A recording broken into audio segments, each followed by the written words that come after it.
Bell has rung. Here we are in the Politico Pub. Great to see you here on this first day of Conservative Party conference. I'm Anne McElroy of Politics at Salmon. I used to have another identity, but that's not what I am. And with me for this interview is Priti Patel, Shadow Foreign Secretary. Thank you. Who appears to have bought her own fan base and obviously travels with them everywhere. Priti, we were talking to you straight after Kemi Badenoch's opening speech to conference, and she reflected in very sombre opening comments that the city where we're meeting here in Manchester is coming to terms, as is the rest of the country, with the horrific attack at the Heaton Park synagogue in which 2 people were killed and more injured. She talked about the need to keep hate from our streets in the very tense aftermath of that event, and perhaps what led up to it. Now, you are a former vice chair of Conservative Friends of Israel. I'm just going to ask you what's on everyone's minds. Would you have banned the protests that then continued in support of Palestine action? Or would you think it was the right thing for a future Conservative government at least to be thinking about? So look, first of all, we are here in Manchester and we're not that far away from where that absolute atrocity happened, the terrorist attack on Thursday. And, we should all be thinking about the victims' families, everything regarding the Jewish community. I do want to say something very specific, though, before I talk about policing and protest. I find it extraordinary. I actually grew up with the Jewish community in a place called Radler in Hertfordshire. And, back then, I don't recall, experiencing anti-Semitism and the type of hatred that we now see today. There is something fundamentally wrong in our country when we're seeing this level of hatred, demonization, anti-Semitism. It is simply not acceptable. That's not the country that I know and I've grown up in. But Anne, you've specifically asked about the whole issue about policing. I was also the Home Secretary that put in very, very firm legislation, police crime courts and sentencing bill, which, by the way, our opponents at the time, who just happen to be in government right now, did not back and support. We were very, very firm around giving police the powers to basically deal with protests. And with that, the police, are professional people. They know the boundaries that are being crossed. And I personally think that they can intervene and take strong actions to stop the type of level of disruption, the protests. What happened on Thursday night, I saw the pictures in Whitehall, I thought was totally unacceptable. More needs to be done to stop that. And I'm not convinced, we'll have to wait and see what the government does. I'm not convinced that we need more layer cake in here of more legislation. Police have powers. And quite frankly, having sort of sat in the chair as Home Sec before, even during the pandemic, the police will follow direction if you're very clear with them about what is acceptable and what is not acceptable. And what we've been seeing on the streets of Britain, I think, is completely unacceptable. So just to be clear, I mean, you could say, well, that's one for police force leadership to step up. But are you suggesting that they're not getting the push that you would like to hear them get from the government? In effect, that would come by the Home Secretary. Basically, I am. I absolutely am. And, we have police and crime commissioners and all the rest of it. I mean, I'm deeply concerned. Let's just look at London, for example. These protests have been going on for 2 years now. Even on October the 7th, the day of the most appalling atrocity that took place in Israel, there were protests in London. But I do remember seeing on social media, the police were putting out, parts of London, protests would not be taking place, parts of London were being ring-fenced, all this kind of stuff, the protesters would not be going to certain areas. So why are they not leaning in much more? What more has to happen? Enough is enough, in my view. And I think the police have to be really robust and really stringent. So that would mean no more demonstrations. I mean, there's different layers of these demos. They have different organisers. Some of them defend our juries, Jonathan Porritt there, saying, well, hang on a minute, we have the right to demonstrate on behalf of what he called ongoing real-time genocide in Gaza. One, is he wrong? And he's saying that demo, which maybe would not identify itself, I should say, with more extreme action, should still not be able to demonstrate in central London, Trafalgar Square, Westminster, equivalent in Manchester. Look, we believe in free speech, but after what happened on Thursday, this is the point I'm making. After what happened on Thursday, I thought they were unacceptable scenes. And on top of that, I genuinely believe that there should have been much more robust action taken. And Shabana Mahmood, you think, should respond to that? I think she should, yeah. Let's talk about the situation as we meet here. I've seen you whizzing around talking to people in pretty always moves fast through a Conservative Party conference. But we do have a mood here which can feel quite depressed. We've seen 2 more defections to reform in recent days. We've seen in the wake of Danny Kruger, a colleague of yours you will know well, going to reform a few weeks ago. Mark Gallagher, former donor to Kemi Badenoch's leadership campaign, who also gave her a lot of advice and professional advice, now upping sticks to reform. It feels pretty damaging. Can you stem this flow away from your party onto the Nigel Farage charabanc? Well, look, I think first of all, it's the first day of conference, and we are getting we're getting the show underway, and I think the fact that the pub is packed out already, demonstrates there's lots of interest in this conference. I'm not subscribing to the doom loop, and of course, everyone reads the opinion polls and all the rest of it. I was actually a member of the party in 1997, and I do remember what it was like then. It's not quite the same, it's different and it's difficult. But the reality is when you lose an election, as we did last year, pretty famously and with a big drubbing, we have to rebuild. And that does take time. And I think with that, you're seeing it already. Kemi has spoken already today. She's been out on the media. She's done the hard Sunday slog that, leaders do. She's absolutely positioning ourselves in a much more thoughtful and serious way, with plans for the future, with a sense of direction and a sense of purpose for the challenges that are confronting our country right now. And that's really important, because it's too lazy in politics, if I may say so, to basically say that, we'll tell the public whatever they want to hear. That is not acceptable. That's not being serious or responsible in politics.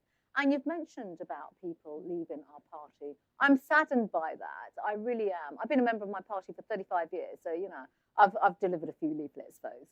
But in all seriousness, we are members of our party because we care passionately about our country. We believe in conservative values, beliefs, ideas. And I think certainly we're seeing this with Kemi, and I'm part of her team as well. We're given the thought leadership that our country needs at this particular time. And it's not just our party in this country that's being challenged. Look around the rest of the world when it comes to populism and popular parties that are sort of like pinging up and, as I said, telling you that the sky will be whatever colour you want it to be, whatever day of the week. That is not sensible. That's not responsible. Those types of statements, by the way, don't put money in people's pockets and give people economic security and, look after the defence and security of our country as well. And that's where my party is absolutely focused. When I spoke to Kemi Badenoch for an interview for Politico at the end of last week, kind of opening up on the road into conference, she said very frankly that her job was like turning around a distressed asset. She said the quarterly return. You read it? I did. Good. Well, if you weren't reading Politico, would be like, would be worried. But it was interesting how frank she was. She said the quarterly returns aren't good, but stay in it. We have a strategy to turn around the company. I sort of put it to her, and I've thought about it when people have talked to me about it since, as some people would say, well, the solution here might be some form of a merger or an association with Reform to create a bloc on the right and the centre and the right of politics. Because if you don't do that, you guys, you might move up a bit from your current low teens, but can you really credibly say that you could get back into power? So just on this, I think, we have to rebuild our reputation. Of course we do. I'm not going to recount the recent years and what's happened to, as to why we're in the situation that we're in. Rebuilding our reputation is fundamental. You only do that if you're serious. And to rebuild our reputation politically, we have to win over the British public and we have to be trusted all over again. Trying to blend ourselves with someone else is not being authentic to who we are. And Kemi, if nothing else, she is very authentic in terms of herself, her character, personality, and direction of travel, if I may say so, for the party and the way in which she's leading the party and doing the hard 9 yards and the graft that she's putting in and we're all putting in to basically turn around that distressed asset, to use that example and analogy that she's done. And that's the point. We've got to start winning back the public through reputation building and building back trust. And it takes time, Anne. You know, and the reality is, I know everybody wants results now and, you know, bigger poll leads tomorrow. We're on a journey right now. And I think, you know, it's not a very glamorous thing to be talking about within these terms and saying it in this way.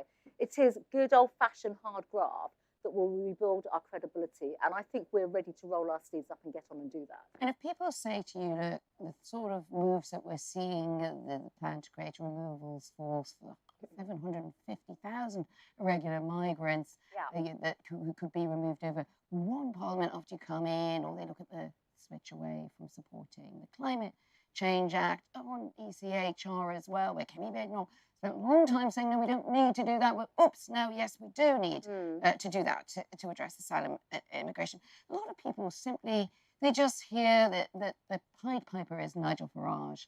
Conservatives are now dancing to his tune. Are they right? No, they're wrong. They're absolutely wrong. And I think I can say this on solid ground, particularly. So if you look at the ECHR point, let's just talk about that, right? So David Wilson, he's produced the work. I actually read it all on Friday. And I'm pretty familiar with a lot of the legalese around this for obvious reasons in terms of my previous role. We've got a plan, and that's the difference. You have to have a credible plan of delivery, and that is the crucial thing. The public are tired, Anne, as I've said already. They're tired of the statements, the platitude, we're going to do this. You've got to demonstrate the depth and the substance behind it, and that's what we're doing. Now, the proof of the pudding, of course, will be, you know, are the public tuning in on this? But we have done the work, and actually our job, I guess we're like glorified salespeople right now. Our job is to sell it through you and many other media colleagues that are here today and in the room to make the case and demonstrate how we're going to move the needle and on the numbers, how we're going to remove people, what are the practicalities behind it, are we going to be building more detention centres, all this kind of stuff.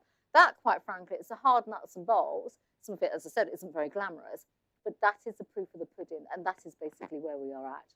Now, you were Home Secretary from 2019 for the next few years, and you had a period within that net migration rose very strongly. I think at one point from about 111,000 to over 900,000. And this is a figure that's really come back with a vengeance to haunt the Conservative Party. Reform have dubbed it the Boris wave. You were serving under Boris Johnson at the time.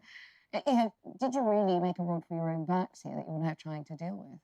So look, I think we also, well, a couple of things here. We have to look at the circumstances of the time that we were in back then.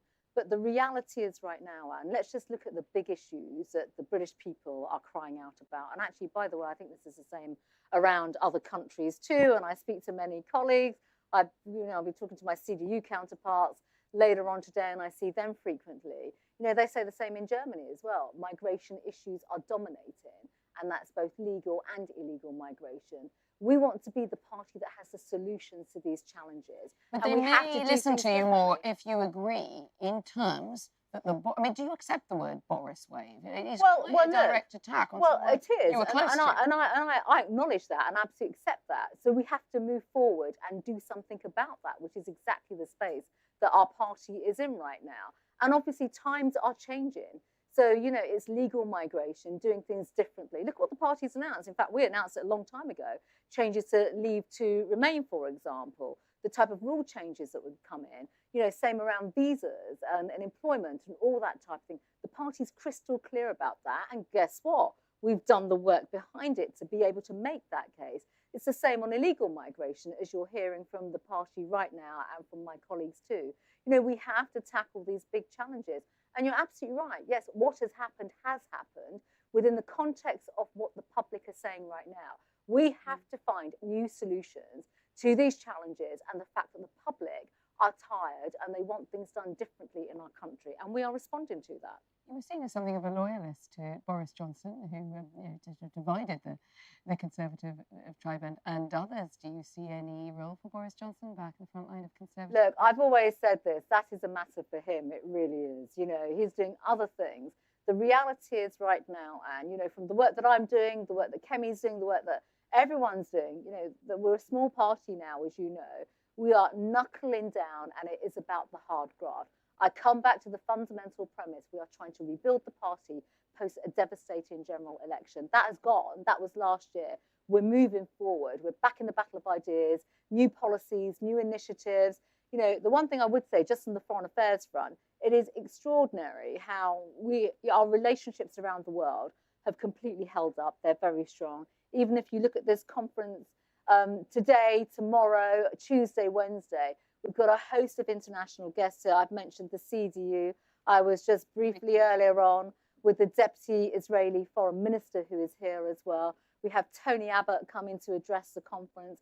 You know, these are our brothers and sisters around the world, sister parties, who we're all sharing and learning from each other some of the challenges that we're all facing. And there's a lot of similarities. It's not just with the Conservative Party in the United Kingdom. So what are your relations like with Donald Trump and with the administration? You've been over there. Yes, you were actually over there. And in fact, you'll see later on this week representatives from the administration here as well. So we'll have the ambassador here. You know, we've got good open dialogue and good relations. And that's a good thing. That's healthy for our party. And as I said, you know, we're listening, we're learning, we're engaging. That is the space that we want to be in, and that's very positive. The removals force model that's been announced today is strongly modelled on the US immigration enforcement, ICE, so-called ICE, Immigration and Customs enforcement. I never know what we'll have to spell it out, but I was sort of trained to spell out every acronym to everybody who knows exactly what they mean. ICE has removed nearly 200,000 people in the first 7 months of Trump's second term. He says it's a major success, but it has faced widespread criticism for arresting illegal migrants and allegedly targeting people on grounds of race. There have been massive protests in many cities about that.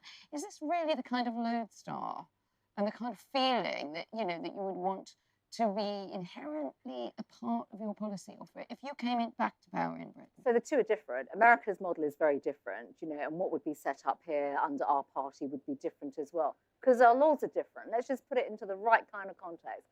Our laws and the approach that we take, we have the right parameters and the boundaries when it comes to removals. We have to be really, really honest about the situation in this country, about illegal migration, and it is illegal migration. I've always called it that when I was Home Secretary as well. I think others want to use different terms, but also things around foreign national offenders. You know, when I was Home Secretary, I constantly had Labour MPs writing letters to me, basically saying, please do not remove some of these foreign national offenders who, you know, had been peddling drugs on our streets, had murdered people, who'd been abusing people, including paedophiles and children, murderers and rapists. These people should not be in our country, and we should be straining every sinew to remove them. And I think that's absolutely important. And the party is in the right direction. If we have to set up a new enforcement body, that's a good thing, because currently a lot of this sits with third-party organisations, Serco, Mighty, where we have to buy in and contract those services. So it is important that we look at all of that and we make it fit for purpose, fit for the future, that we can do absolutely what we need to do, which is remove people that have no legal right to be in our country and demonstrate to the British public that we're serious about doing it. And if people said to you, well, you still feel like we're living in Donald Trump's America? I don't think that's correct. The two are not comparable. Our systems and our structures and our laws are different. You know, we are doing, the Conservative Party is putting forward proposals that basically will work for our country, confront the challenges that we are facing right now, and we're finding the right solutions to deliver. I mean, you've talked a lot about the need to overhaul the asylum system as part of the Borders Plan, and also, therefore, your relations and your brief as Foreign Affairs spokesman. I suppose a lot of people might be wondering, is there anything else? You've got any plans to leave soon if we're out of ECHR, out of climate change agreements? What about the UN Refugee Convention? Because a lot of what underpins this desire to clarify, to toughen up, etc., does bring you into conflict with aspects of. I disagree with that. I completely disagree with that. And so these were the discussions that I had many years ago over the Rwanda plan as well. I sat in Geneva and had the conversations about the fact that the convention itself needed to be updated, because quite frankly, that convention is dated when you think about some of the challenges that we're all facing. Global migration is a massive issue. That would be one reason perhaps for leaving it. Well, I'm not saying that. And I've had those conversations, Anne, in the past, okay? So I've sat with the UNHCR, you know, the various UN bodies to say that this is not working. And global migration is a massive issue for us all. It's not just here in the United Kingdom. You know, the Rwandans, famously wanted to be part of the solution, which is why we had the Rwanda model. By the way, the Americans are sending people to Rwanda. By the way, the You're going to put Rwanda back on the agenda? Well, we've said that we would. We have said that already. You know, the Americans have sent people to Rwanda. The Europeans have been through the EU transfer mechanism. They've been sending people to Rwanda, but they've kept that quiet. Again, we need to be honest about the type of solutions. And we've always been forward-leaning, and we've been very pragmatic and practical about the type of solutions that we've been putting forward. I've raced around the course, but I've figured out that I get about a question and a half in if Pretty doesn't look at her watch right now. Well, someone else who's not my husband first, followed by my husband if he's quick. Is anyone else at the back? Yes, a gentleman who's not my husband, followed by one who is, but you should both be quick. Thank you. It's Max Kendricks at the Times. I wondered if you could say a little bit more about what you would rather happen in terms of the protest, what powers the Home Secretary should enforce. Should it be the complete banning of all protests? Should people just not be turning up at all? I'm talking about what the Home Secretary has powers to do rather than what you're calling on people to do. No, so look, I think first of all, on protests, you know, we believe in the right to protest. And don't forget, when I was Home Secretary, we had a hell of a lot of protests. I had to deal with the Black Lives Matter protests during the COVID situation, all of that. I think we have to have some parameters now around these protests, because these protests are just carrying on for too long and they're causing huge disruption. People forget about, even the protesters, what this actually means to policing, police forces, the costs, etc. This is why the Home Secretary of the day must use her powers to effectively lean in. She's not crossing operational independence at all. You know, sending clear directions to police forces is absolutely what the job of the Home Secretary is. I know, because I've done it previously. And you have to put parameters around these protests. I do just want to emphasize the fact, though, on Thursday, of all days, it was absolutely grotesque to see the level of protests and those protests taking place. And I do think that the police forces could have been much more robust and actually put some measures in to say, I'm sorry, but we're not allowing this to happen. Martin Ivans. Preeti. Hello, Martin. Hello. Very nice to see you again. Is China an enemy or a competitor? So look, we are, gosh, how long have we got for this? There is a lot to say about China. No, China is absolutely an adversary to our country. And there are so many things that I couldn't even speak about publicly right now, where we know we have serious threats from China. You all know about the spy case that's taken place. The other point to make is that, look, China is at the heart of this axis of authoritarianism. And that is something that we absolutely have to have our eyes wide open about. They are causing all sorts of issues. Look at their activities in Ukraine, for example. Look at the alliances that they have with Russia. There are things to say about the economic relationship with China. We all consume Chinese goods constantly. But that is a sidebar issue, I think, in terms of that economic relationship. We have major, major concerns about China. And I do think the British government has to really have their eyes wide open. I've said this again and again and again. They've got to put them on the enhanced tier of the Foreign Influence Registration Scheme. I think there's much more we need to do across our institutions, our security services, to protect our country much more. I just don't see enough action from this government on this. Well, on that note, thank you, Pretty. We must let you go. I should say, Pretty agreed to do this at short notice on top of absolutely hair-raising schedule. So thank you very much for doing it. And then you raced around the course. And thanks to our senior producer, Peter Snowden, for preparing the brief while Pretty was on the train, agreeing to come here. That's the Politico Pub. It happens spontaneously, and sometimes we hope. Well, thank you for inviting me to your pub. You can always have a free drink. I gather that, yeah. And so can everyone else. Thanks so much. Thank you. Thanks, everyone.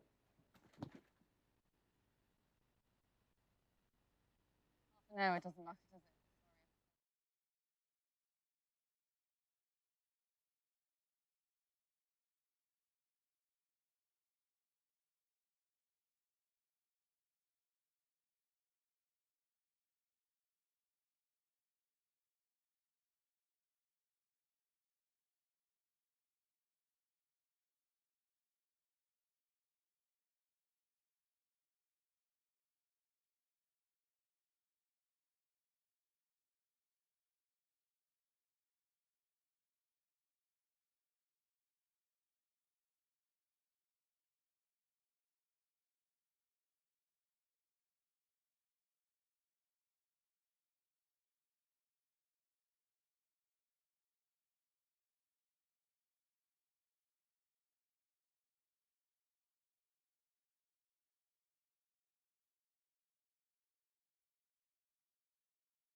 Well, that is the division bell, and welcome again to the Politico Pub. Thanks for all those who've stayed after Priti Patel's interview with Anne McElvoy. We have transplanted this pub from the Labour conference in Liverpool last week, where it was kind of out windswept and with light shining through by the Mersey, to this slightly odder environment of an exhibition floor. So you can choose which one you prefer. But thank you for coming.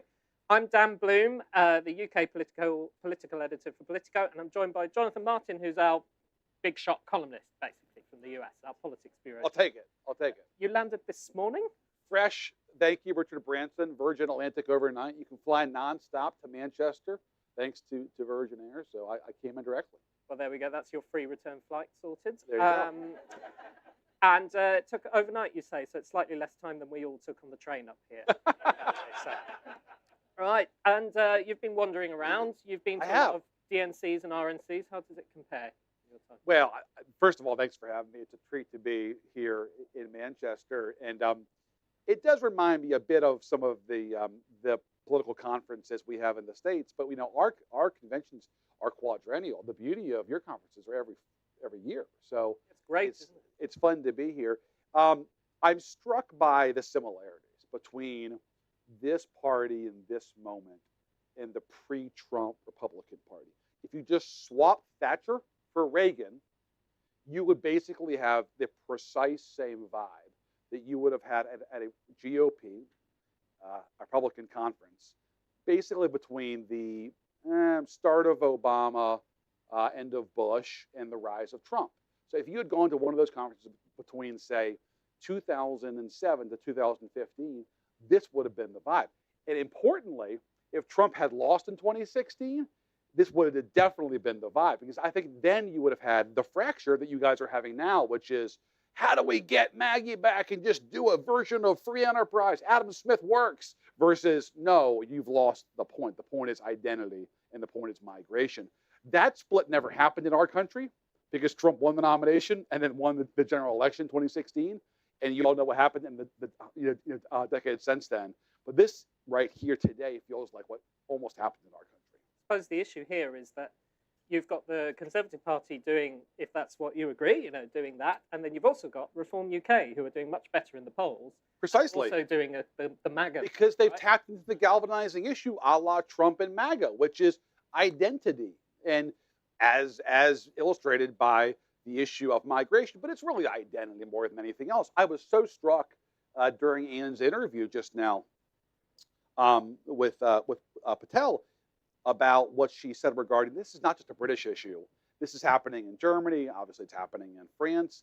And the reason it's not happening in America is because Trump already took over one of our two major parties. There is no reform in America because there didn't have to be, because Trump won and ended Reaganism and Bushism and started MAGA, and effectively recreated the Republican Party as a reform-style party there.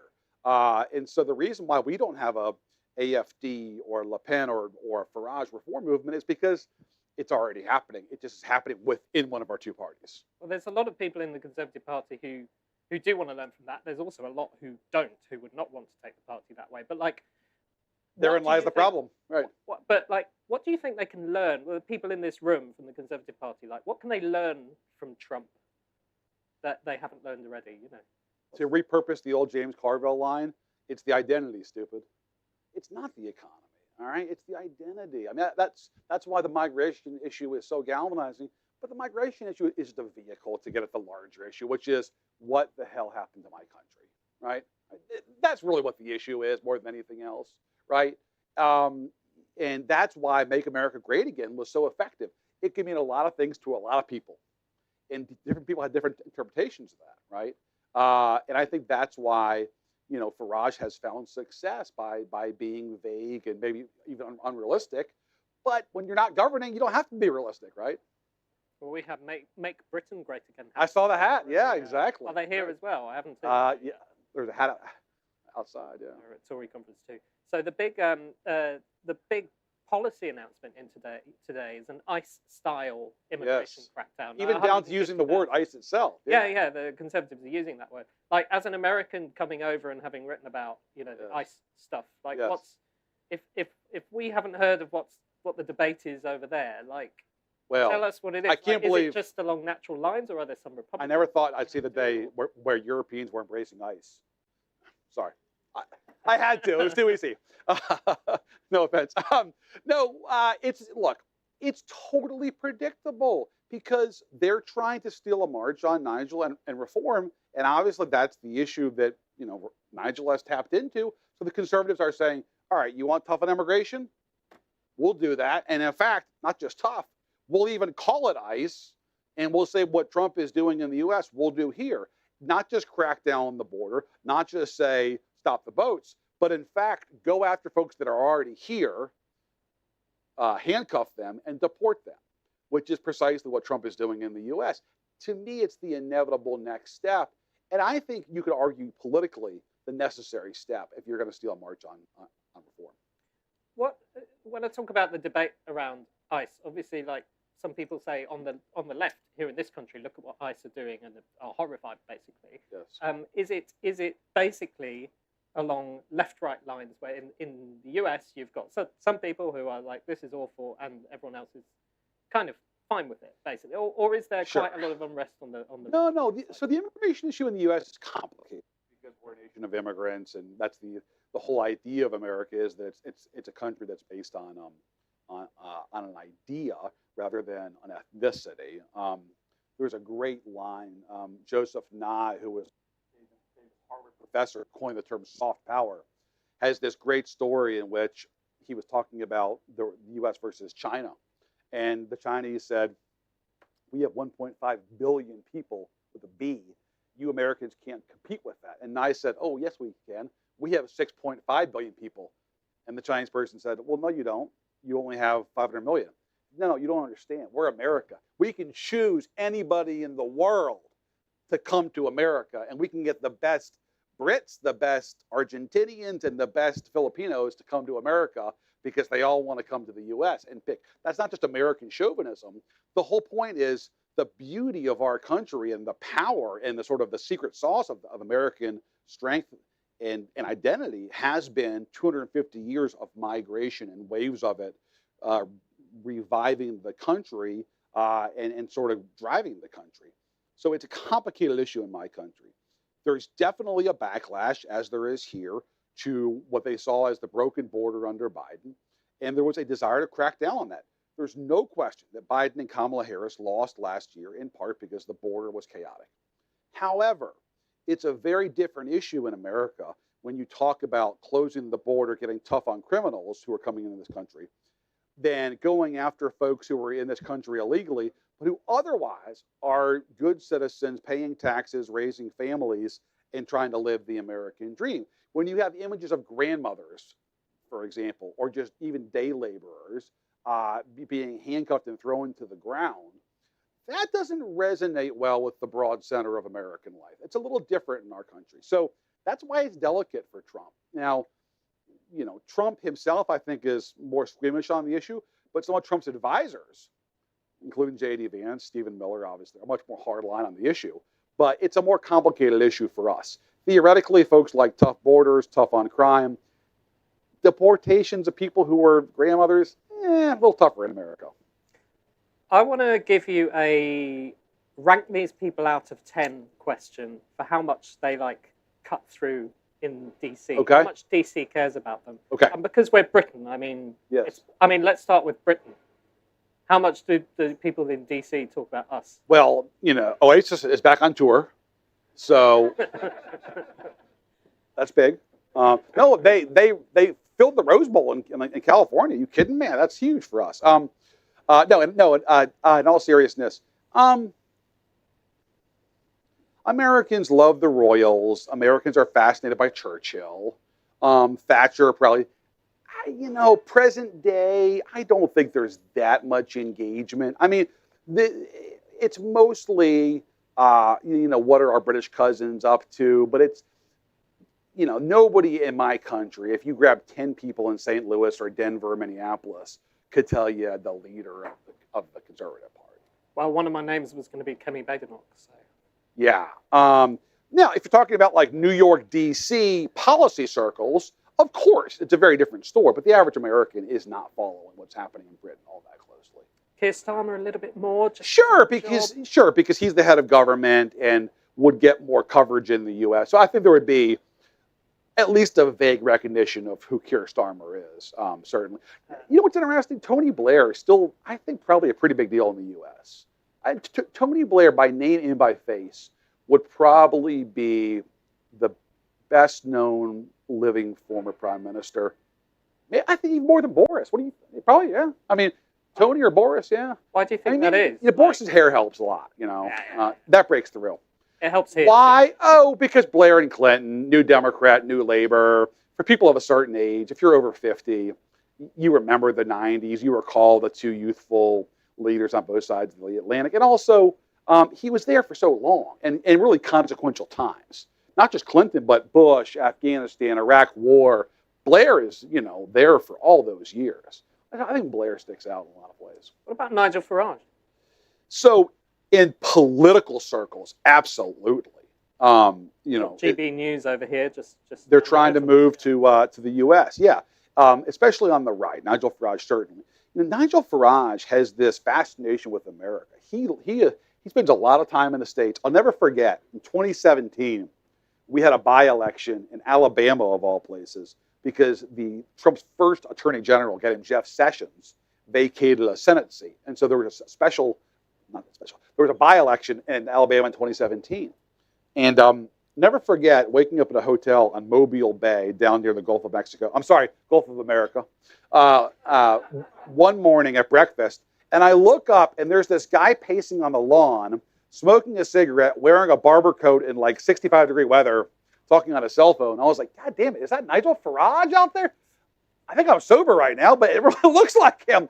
I got up for breakfast, walked outside. I was like, sure enough, that's Nigel Farage. He and Steve Bannon are very close and have been for years. And Bannon brought Farage over to help in the Alabama Senate election. I'm not sure who in Mobile, Alabama was moved by Nigel Farage in 2017, but I just use that story because he's been around American conservative politics for a while now, since the start of Trump, really. He's been there from day one. I thought there was a chance that when Trump won last November, that he was going to actually call Keir and say, "Can you make Nigel the ambassador to the U.S.?" Because Trump loves Nigel. Nigel would have liked that too. Well, if Nigel could have been both leader of reform and ambassador at the same time, and had a place in D.C., place in New York, place in London, it would have been great. But he couldn't quite work it all out. Sure, right. Yeah, because there was this idea that Nigel Farage basically had fallen out of favour, didn't have the same influence that he did. That's Boy, do you think that was a confection, so much for that. Do you think so much for that. You tell me. What do you think? Well, it certainly seems it's over a lot, but we've got this funny thing in the UK where we've also got Keir Starmer in a very, very different way, being kind of playing nice, being buddies with Donald Trump, and kind of. I was so struck by the different, but yeah, interview. Oh my gosh! Yeah. I was so struck by the interview. It's the pride of Sky News here. Come on, don't leave. Come on, you can stay. It's all right. He's breaking news. He's going to the pub. Come on. So I was so struck by the interview of Starmer where he was pressed. I'm not sure if that was Sky News or who that was, but he was pressed about, well, how can you call Nigel Farage racist and his party racist, but then excuse everything Trump is doing? And, you know, Starmer was saying, well, it's different. Well, how is it different? And he fell back on, the important thing is that the defense relationship between the U.S. and the UK has never been stronger. But like with Peter Mandelson, like with so many Brits who've said stuff about Trump publicly in the last 10 years, it's tough to reconcile what you said in the past or what you're saying now about Nigel Farage with what Trump is and what he does, because isn't the same sort of standards apply? You know? Right, it's what Keir Starmer does best. He manages to kind of present the narrative that he needs to. In the moment. But no, he has chosen clearly to try to stay on Trump's good side. Look, all of these foreign leaders have figured it out, which is you got to give Trump something, right? Tim Cook at Apple figured it out too. He got Trump a really cool watch. So Nigel Farage knows Trump loves the royal family. He shows up there for that first bilateral meeting and says, I have here in my pocket, pulls out paper, this parchment from the king himself is going to invite you to a never before unprecedented second state visit. And Trump thinks this is hot shit, right? The Germans bring over Trump's family's immigration papers. The Qataris bring a plane, right? So like all these foreign leaders and companies have figured out you got to bring something for Trump. I'll never forget the poor president of South Africa comes to the Oval Office. Trump springs Elon Musk on him, for God's sake. Poor guy, total ambush. And the poor president says, "Mr. Trump, I'm so sorry. I don't have a plane to bring you." It was perfect, right? Because every other country has brought Trump something. And so that includes Keir. So Keir has played Trump well, or as well as you can play him, because Trump loves the royal family. But it's Trump. It's a one-way street. You can give him flattery. You can give him a second state visit invite. You can give him, the best Yorkshire pudding in the world at Windsor Castle. It's just like ultimately Trump is for Trump. Chris Christie, who you guys know, the former Jersey governor, who was for Trump and then kind of had a falling out, has a great expression that really captures this well. Christie says, if your name is not Ivanka Trump, meaning everybody else in the world besides his daughter, if your name is not Ivanka Trump, you start with 100 points of capital in the bank with Trump. And it only goes one way. It only goes south. Everybody eventually runs out of capital with Trump. We've basically held on about 85 and we're just managing. The clock is ticking, brother. The clock is ticking. Exactly. Or maybe 75 or 65, yes. Depending on So I want to ask you, though, because we're here in the UK. We're on your turf. Are we at the bronze medal conference here? I mean, are we talking to folks who are going to be players when 2029 comes around? Are they even going to be in the game? Or is reform the future? I think that's the question a lot of people at this conference are asking, probably a little bit more off the record, but some on the record in the speeches yes. as well. Like they know, people in this room know that they are in third place very solidly in the polls. They're only just ahead of the Lib Dems.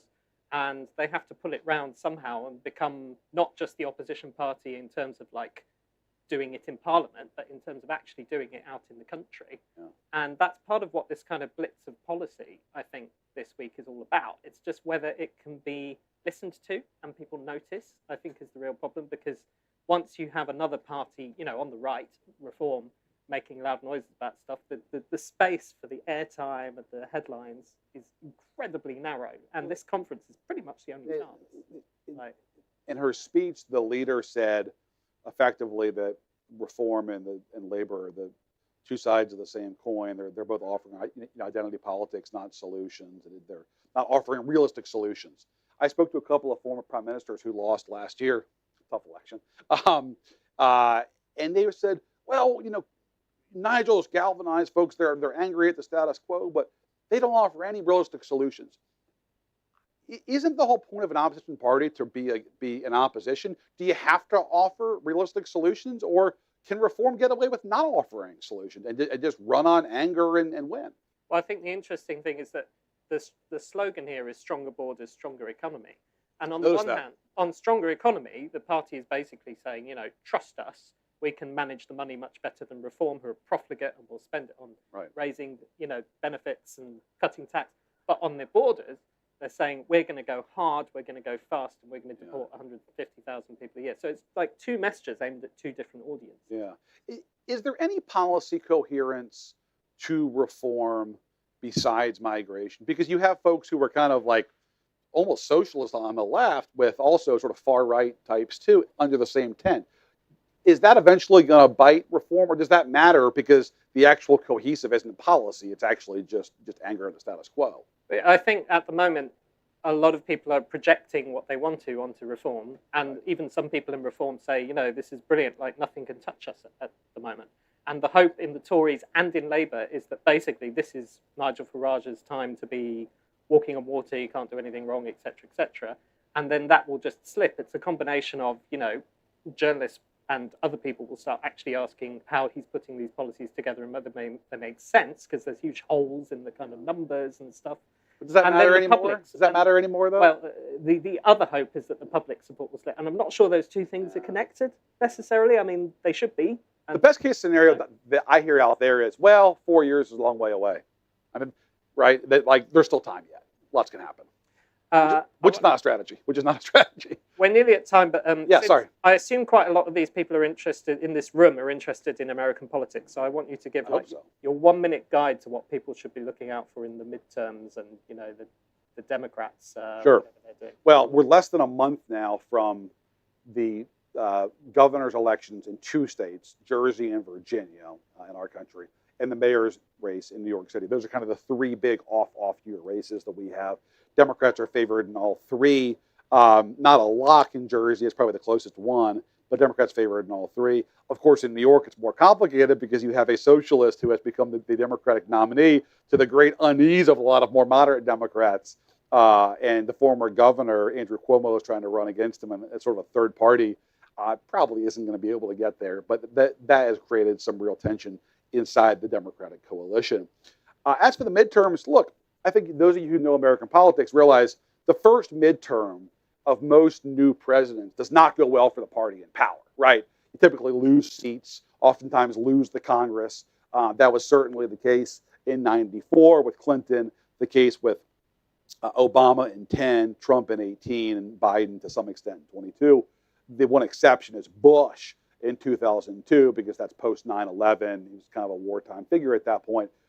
So much for that. But that is the history. Here's the complication in our country. The Senate map is so locked in by demography now. There's just fewer competitive seats left in my country in statewide races. Of the 100 senators in the U.S., 99 of them are from states that were carried by the presidential nominee of their party. All right? So basically, every state now reflects its presidential preference with its Senate seats. There's just fewer and fewer of the Joe Manchins of the world. The one, by the way, if you're asking, is Susan Collins from Maine, is the one senator from a different party than what her state prefers for president.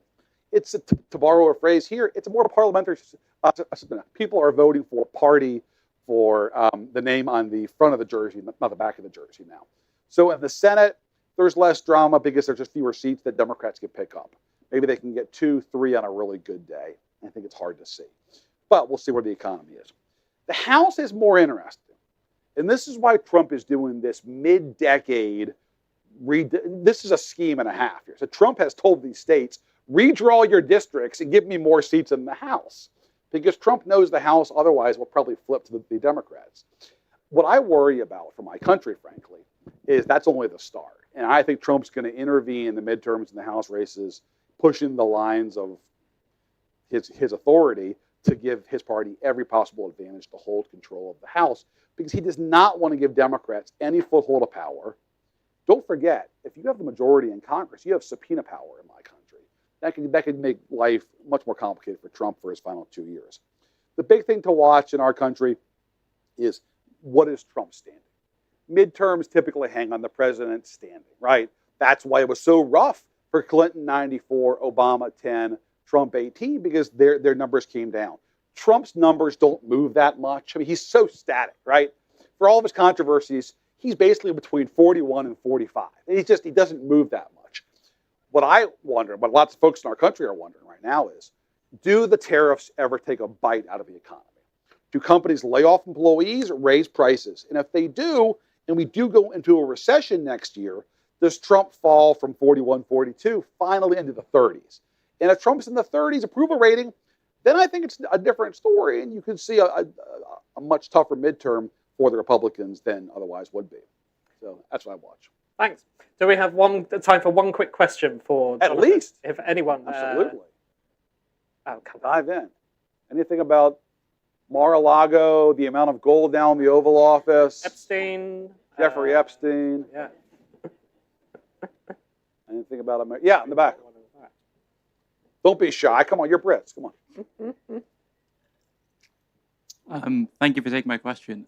So one of the key parts of the Trump revolution, in my view, wasn't just about immigration. It was also about stuff on foreign policy, on economic policy. What lessons do you think the conservatives could take from what Trump's been able to do with the Republican Party? Thank you.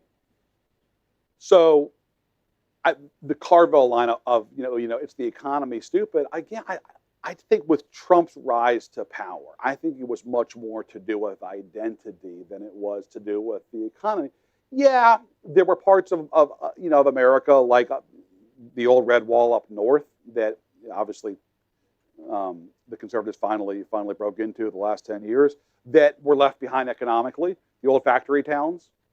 But Seb Payne, if he's here, selling your book for you. But I think it was much less the economy and more identity. I just think that there were a lot of people in my country who thought that they were losing America. I look around, I don't recognize my country. I call this number, it says, do you want to speak Spanish or English? You know, what the hell? This is America. I can't tell you how pervasive that sentiment was and is. And I think Trump tapped into that in ways that were very smart. Make America great again. That could mean a lot of things to a lot of people. And I think the lesson for the conservatives here, for the CDU in Germany, for the mainstream parties in France is if you want to stop right-wing populism, you've got to recognize it's not just about the economy, it's about identity, and that is expressed through migration. And I think you have to show strength about it, which is obviously Starmer's trying to do now. The conservatives are trying to do, obviously, here. We're talking about ICE raids. It may be too late, but I think that's the key, that this is less about the economy and more about national identity. Yeah, there was a cheer on the stage for applause, at least, for the slogan, "The greatness of Britain is fading." So on that glum note, thank you very much. Thank you very much, Jonathan. But the transatlantic relationship remains strong. Of course. And real fast, we have some announcements. Go ahead, right? Yeah, we are having Politics at Sam and Anne's live any moment back here. So thank you, Jonathan. Come back. Thanks, guys. We'll be back. Appreciate it. Thanks, guys.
Hello, everyone. I'm sorry to interrupt living in the material world, which I would never otherwise do by Madonna. But here we are for the final session today at the pub, Politics at Sam and Anne's, a special edition to take stock of everything that we've been following today on this first day of Conservative Party conference, and also to remind you of this great podcast, which we hope is part of your daily routine. Sam and Anne, unusually in the afternoons, usually we're more frequently around looking very way-faced at about 6:30 in the morning when we record to give you everything you need to know about the day ahead in British politics. What a luxury it is, Sam, to be recording in the afternoon with beers and whatever we've got in front of us.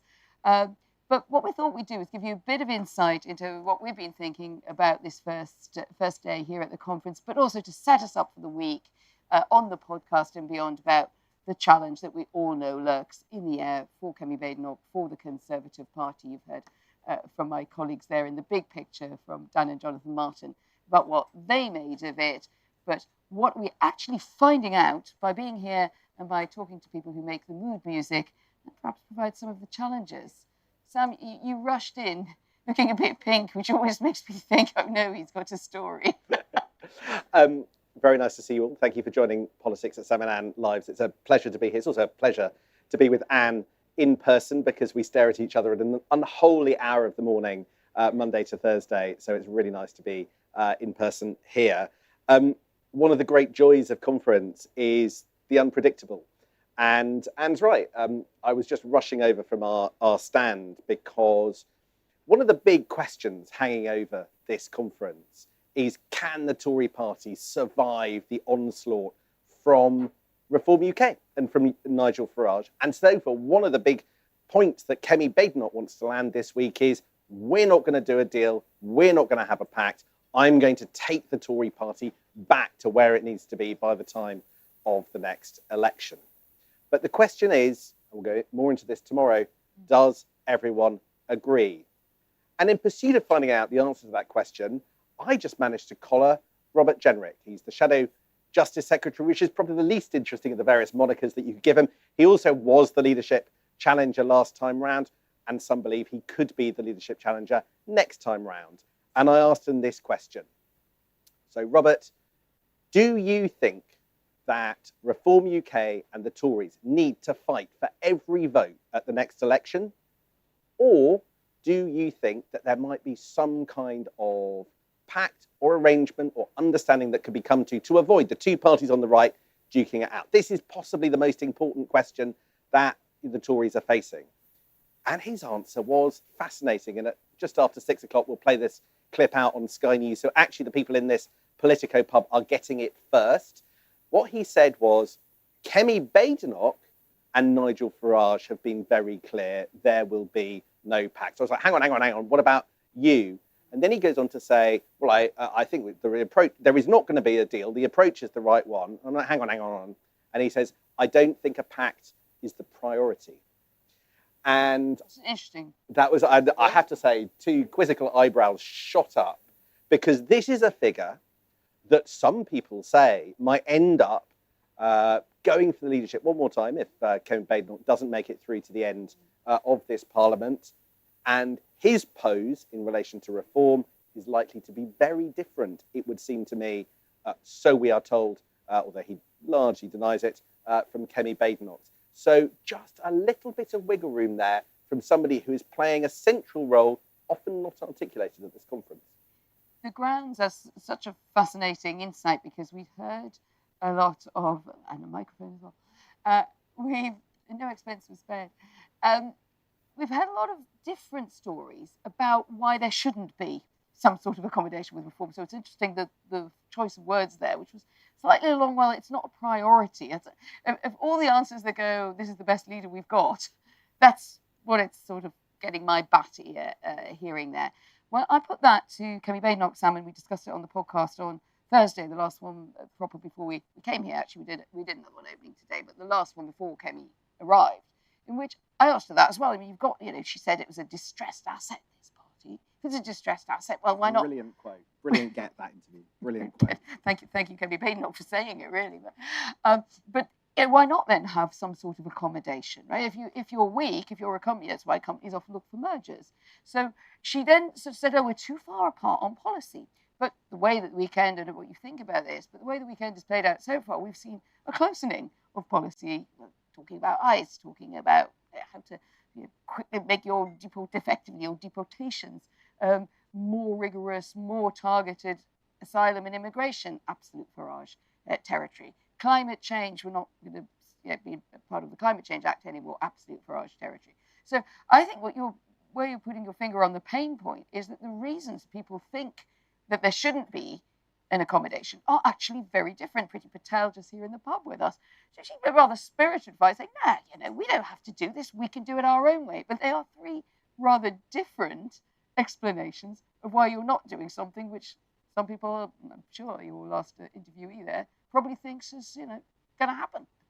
You have to marvel at Anne, actually, because Kemi Badenoch gives her one of the big interviews before party conference season, and then goes and compares the Tory party to a distressed asset. Now, she's making the argument that you don't get quarterly returns anywhere near where you would like, but investors can see the long-term future. So she thinks that's a great metaphor to give our Anne. But I'm sitting there scratching my head, because what happens to a distressed asset? Well, often it ends up being flogged off at knockdown price to some geezer who comes along from somewhere else. So it's not a great metaphor. Anyway, for me, that phrase has underlined the start, like really has defined the start of this conference for me. Because what is the purpose of the Conservative Party in an environment where they're on 16% in the polls, where the latest YouGov MRP puts the number of MPs they would get if there was an election tomorrow, there isn't, but if there were, at about 34, 35, and Kemi Badenoch is rejecting any kind of merger or pact or arrangement while taking the party's policy position closer to that of Nigel Farage's policy.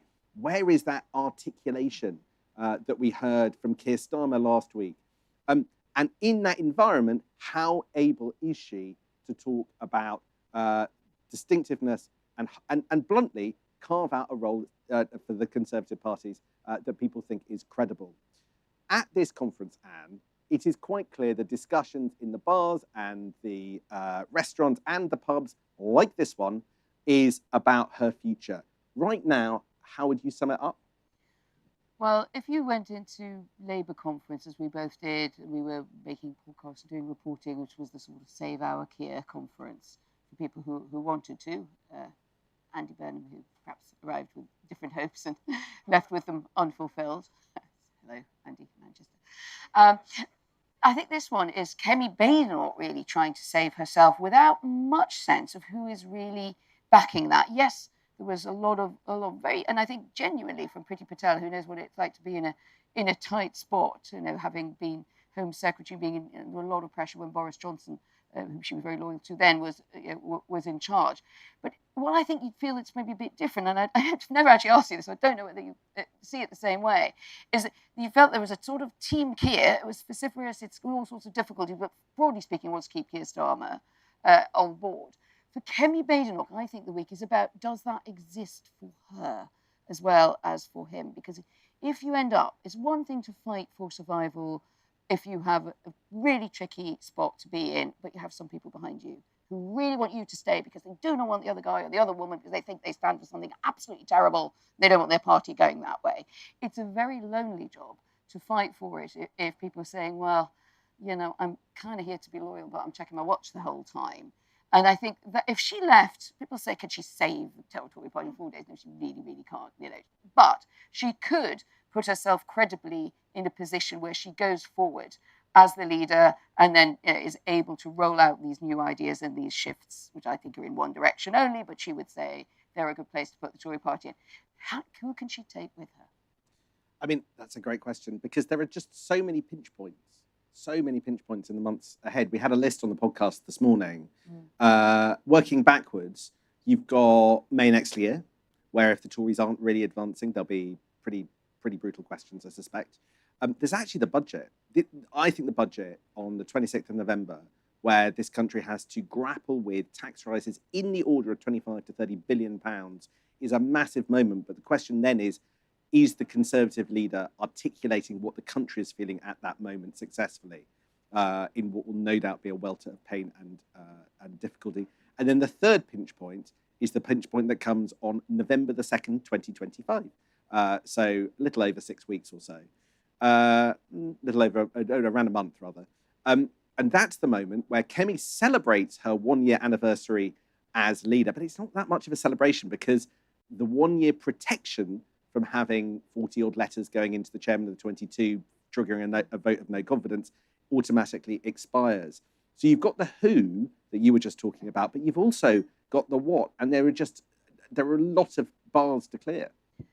You brought in a scoop about a defection, which was interesting because it's a senior donor. You might just tell us a bit more about that in a moment. But also what struck me was Kemi Badenoch. I know this, a lot of people were saying to her over the summer, what are you doing? You're not out there enough. You're not on the front foot enough. Was saying to people, look, you've got to understand what I'm trying to do here. If I don't bring in the donors, if I don't keep donors, the whole thing falls apart. She had a little bit of an uptick in June, and she had been able to keep on board with great JCB out there, which would indicate Lord Bamford, the Bamford industrial leader of that family, is still on board, although he does actually also pop up at Reform Conference. So I think we're seeing quite a lot of donors and what we would once have called Tory business influential class. They're kind of dancing with two partners, aren't they? They're often in two places at once. So the idea of, are you a Tory donor? Well, it's like Schrodinger's donor might be somewhere else next week, giving money. But I think one thing that you can tell us a bit about your story, Sam, but what it said to me was, one, that the guy was also quite formative in, useful to have around to bounce strategy off. So you don't just lose the money, you lose people to talk to. Sometimes I feel when you go into the leader of the opposition's offices when things are this low, it can just feel like a quite lonely place. There's just people are not queuing up to come in. I'm not saying that utterly have to make up the time by doing interviews with journalists, but you do sometimes feel that this is not a world in which there is now enough sort of sounding board and ideas. So you get a kind of ratchet effect of one idea, and that is simply to chart reform. Let me tell you a little story about the story behind the revelation this morning that you had on the podcast, if you've heard it. There is a veteran of the public affairs and PR industry. He's called Mark Gallagher. And back in October last year, when everybody was racing to become leader of the Conservative Party, he backed Kemi Badenoch. And he backed Kemi Badenoch with his checkbook. And he gave £2,000 to her leadership. He also did quite a lot more than that. He also sort of privately advised her and was, giving quite a lot of personal help to her. So I think it's not an inconsiderable fact that one of her earliest backers, financial and practical, has ended up going and doing the same for Nigel Farage. About 2 months ago, he gave up on the Tory party and has now gone to there. Now, reformers say that Nigel and Mark are close and they've been friends for a long time. And it's just a fact that, yes, Mark has hopped around various political parties at different points. He was a member of the Brexit Party, hasn't been a member of the Tory party since 2020. But here we have somebody who was backing Kemi a year ago, who is now backing her principal rival 1 year on. Now, here's the wrinkle, and here's the bit that actually really sort of I was interested in. One of the reasons why he's gone, I think he thinks that the country needs stronger medicine than the Tories. But one of the other reasons I was told was he just got frustrated with her.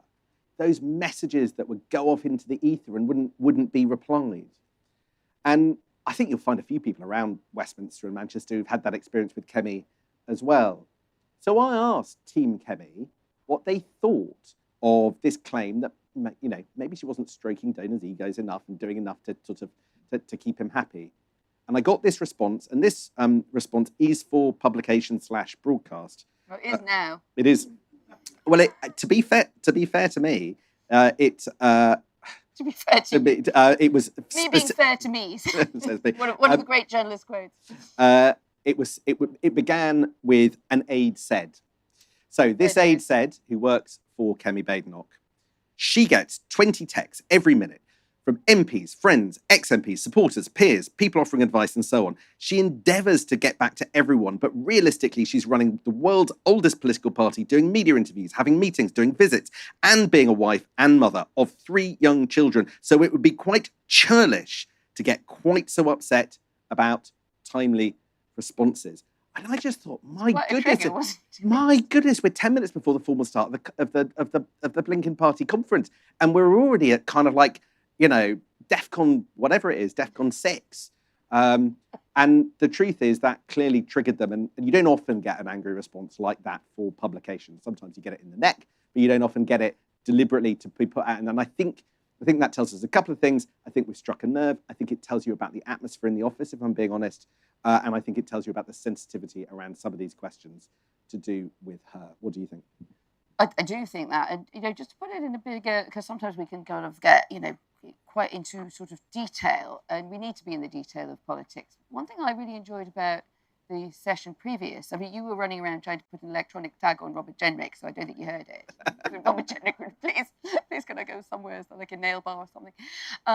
But I was listening to my colleague Jonathan Martin talking with Dan Bloom about, you know, what has happened really on the right of politics, and bringing that transatlantic prism to it, which we like to do at Politico, to kind of join the dots between the big shifts that are happening. And one of the things that they ended up discussing, Jonathan Martin sort of brought into the discussion, was, look, if you have Republican politics in America effectively taken over by Donald Trump, by MAGA, and basically by a force, whether we like it or not, is dominant in reshaping transatlantic politics, well, you don't kind of need a reform party. You don't need these other parties or these spats that you guys are all talking about. He was thinking, you know, he was listening to Priti Patel saying, no, you know, we are still conservatives. We have a distinctive message of our own. She was obviously pushing back when I said that most things I thought were just leading towards a narcissism of small difference with reform. She said not. But it was, as Jonathan Martin pointed out, and he and Dan then went on to discuss, if there's a big push to own the politics of identity, oddly enough, often on the right, many people say they don't like identity politics, but they've driven a wedge between identity and the economic argument, where the left tended to say this is all about the economy, and if we just look after people better, redistribute better, sort out their economic well-being, they won't, putting it in, in inverted commas, go so crazy, vote for parties further to the right. It's interesting that Jonathan sort of saw this, well, no wonder you've got this problem, because either you let, the big guy take over the political movement, which I'm afraid right now would be Nigel Farage if you're a Conservative, or you're in an unwinnable battle. And it's a bit like, well, take it from me because I've just watched this play out in the US. That was an intriguing way to look at it. No, that's fascinating. And it all comes down to whether or not big picture promises can be made. Now, the Tory argument, I think actually listening to Kemi's speech on the stage today is quite instructive in exactly this debate. Kemi's point to everybody in the hall was, yes, you might think that there are similarities between the way I do politics and some of the policy announcements that I do and the announcements that are coming from Nigel Farage. But make no mistake, the difference between us is that when I say it, I've done the work, and when he says it, he hasn't done the work. Now, yeah, what did you make of that? It's like we will be more efficient and effective at being Nigel Farage and Nigel Farage. I can see a number of complications with that. I work harder than you. Do the British? My first question: do the British public actually respect the people who work the hardest? Sometimes I wonder. There is a curiosity that Theresa May, who did the boxes all night, or Rishi Sunak, who was the hardest work. That isn't ultimately something that is automatically something that is a vote winner in British politics. The next thing is, I think some people would think, well, isn't the civil service the place where, bluntly, the vast reams of detail are gone through, and the idea is put and turned into made flesh. So, is the Conservative Party alighting on the problems that people want to hear, and do the solutions sound credible? And in a world where they sound similar, it's not automatically the hardest worker who wins. That's what I think. Yeah, it's a bit. I think it's a sort of Pepsi Coca-Cola taste test, isn't it? For some people who are really interested in Pepsi versus Coca-Cola, it's really fascinating. They've got a strong view on it. If not, it's just like quite nice cold brown stuff in a glass. So I think there is that, and I mean this efficiency. I think let's just try to do an in fairness moment, which sometimes do step back on the podcast when we're in danger of becoming quite airy. Anne's good at those. I'm not. I am the in fairness. In fairness has sort of become my middle name on the podcast. It's just, let's look at the position that realistically that the party is in going into this conference. The polls are what they are. They're not going to change miraculously. We had Priti Patel, and I thought she was being about, for a former Home Secretary who was in post when the big immigration wave happened, she was pretty candid in saying, yes, we have to face up to the Boris wave. So even, didn't recoil when I used a phrase, which is basically used, to troll them by Farage. There's certain things, we have no more control over, we have to accept, the public will have a certain view on, and then we have to redefine ourselves in some way that is appealing, put in a nutshell. One argument that I think we will see play out, I think Mel Stride will raise it, I think Kemi Badenoch intended to raise it, and then the dreadful Manchester attacks happened. And she then changed the top of her speech, naturally enough, and I thought her tone was actually very, very solid, very somber on that we can't just let this moment go and say that was a rather unfortunate, horrible thing that happened in Manchester, and now let's crack on with our conference, that she felt that there was still, an argument to be had with Labour about the policing of hate speech, hate marches, etc. So I think with this argument about we are the more economically grown-up party and that reform has a weak flank on that is still to come. I think we will hear it. I think we'll hear it from Shadow Business Secretary, I think is on stage with us here tomorrow, and from Mel Stride. The question is, can you make space for that economic argument? We Conservatives, and I'm not even, doing the sort of, what about Liz Truss? Because most of them are like, we wouldn't have done it that way. Only Liz Truss would have done it that way. But even if you let them have the space to make the argument, do we feel, Sam, that is something that could cut through? Because there must be some weak flank to reform. It's not unreasonable for the Conservatives to try to find it on something where, if not recently, then historically, they've been seen as a party of the economy. Could they get back there?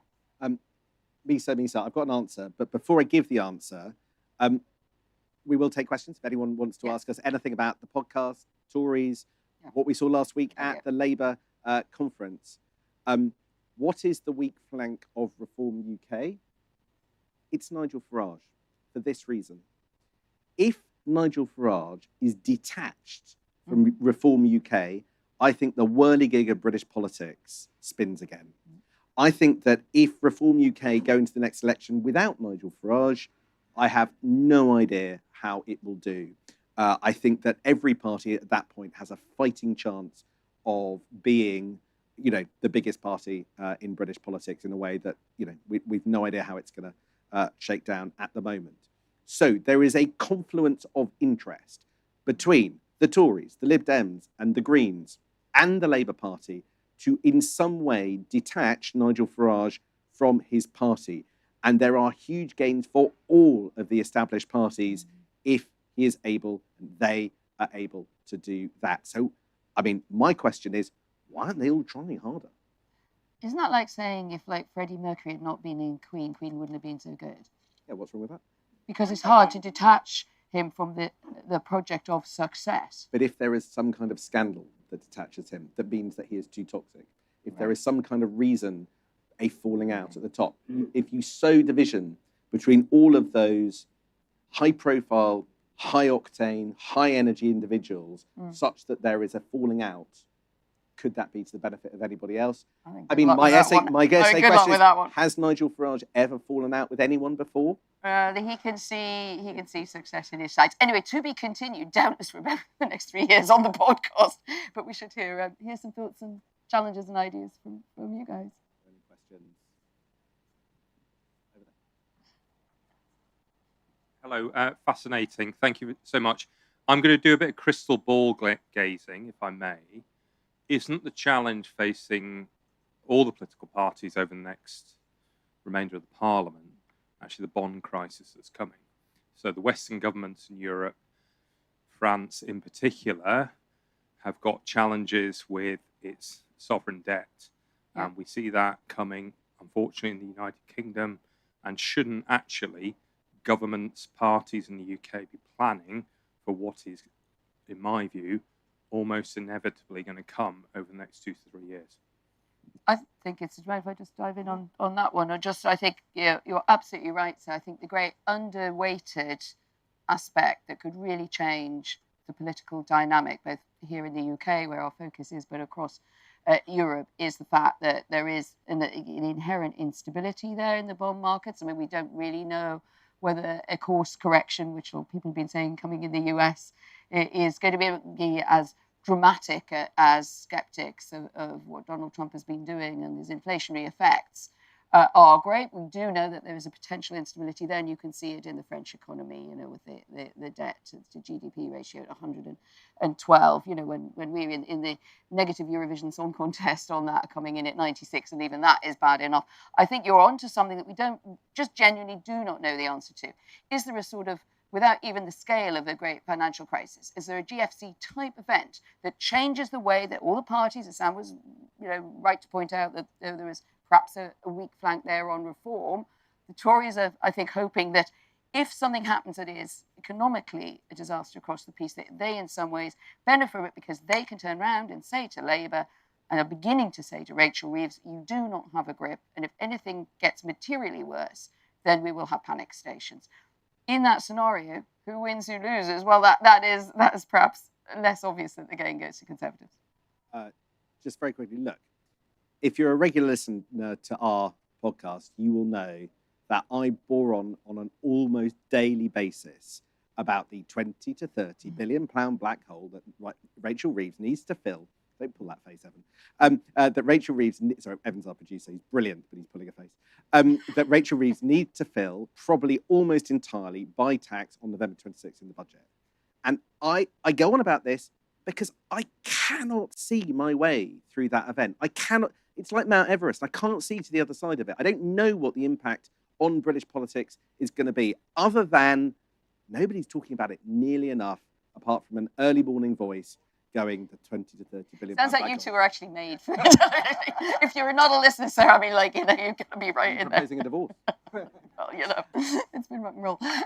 Anyone else got anything they'd just like to chip in? Who's optimistic about the party's outlook this week, if you're the kind of people in the audience who are not scrupulously impartial by virtue of their job? Who thinks Tories are going to have a great week, one way or the other? Who thinks they're not? Just a scrupulously impartial bunch. Okay, can I be scrupulously irritating in that case? Yeah. One of the things that you have to deal with is when Anne asks a question after your time is up. Because I think we're question after our time is up. Yes, you do it some days. Oh. Some days in the morning. Just get word in there. Keeps the marriage young. But we have gone over our time limit. So I think, is there one more question? Okay. Get one. So the Conservative Party has identified the twin pillars of the economy and the borders on the front of their programme as their main themes for this conference. Are they the right twin pillars to see them make progress with the country? They are the two biggest issues for the public. And I can always see merit in politicians landing on the biggest issues for punters. So it feels to me like the answer to that is broadly yes. But they have to find a way of overcoming the hangover which 14 years in power has bequeathed on them. They've got to overcome scepticism, and they've got to overcome what I don't think, I hope people on the Tory high command are too offended to say, which is a sort of, there's a tendency to pick not necessarily the kind of sexiest and most important angles within those different debates. They've got to be clear-sighted in the political message that they're trying to deliver on that. So yes, they're the right areas. Whether they're doing it in the right way, I think we'll see in the polling in the aftermath of the conference. I would say I had some doubt when I walked in. I just think they're quite hard words, and I think when people say borders, what they really mean is sort of identity, what you're comfortable with, reconnecting with the country. So I wonder whether something along the lines of, what kind of Britain do we want to be should have been more the vibe than a sort of AI picking out of words from a word cloud that get used a lot. If you go down the route and say it's always just best to talk about what you think the public want to hear about, but everybody else is talking about borders, I just wonder, did the Conservative Party open up a question that it could open up about really, I think it underlies all of this, which is just a great angst in the country about what we want to be and who we want to be. And I think that maybe would be something I would have highlighted more. Oh, it's all happening now, of course. I'm Howard Davis from Richmond upon Thames, Richmond Park. Do you, the small panel, think that there's a great similarity between the fortunes of the Tory party and Man United, and having been at Old Trafford yesterday, in that that it's a great club with a wonderful history, and yet its management has gone astray and its policies aren't very good. And the team players, i.e. the cabinet, the shadow cabinet, are not good enough. What do you think of that? Pass. I'm going to hand all football questions to Anne. I feel that Howard, I feel you would be sorely disappointed. There's so many people in Politico who can write football metaphors much better than me. So I'm afraid we have to leave that one dangling in the air. But I think you're sort of right in one sort of just a cut where I'm around the world a lot in my job. And there was a time when everywhere you went, everyone said in any accent that you encountered, Manchester United, as if it was, it was just holding up of a sort of a great big shiny gold asset for the UK. I am less aware, insofar as I get texts from my distraught football daughter, that is now the case. And that is about all I've got to say on that. We are in Manchester. I promise if you show by the pub again, Sam and I will do greater research on the possible similarities between Man United and the Conservative Party. I think we have a passion for politics that most people have for football. That's probably which right. Hopefully you can hear on the podcast every morning, which feels like a good moment to...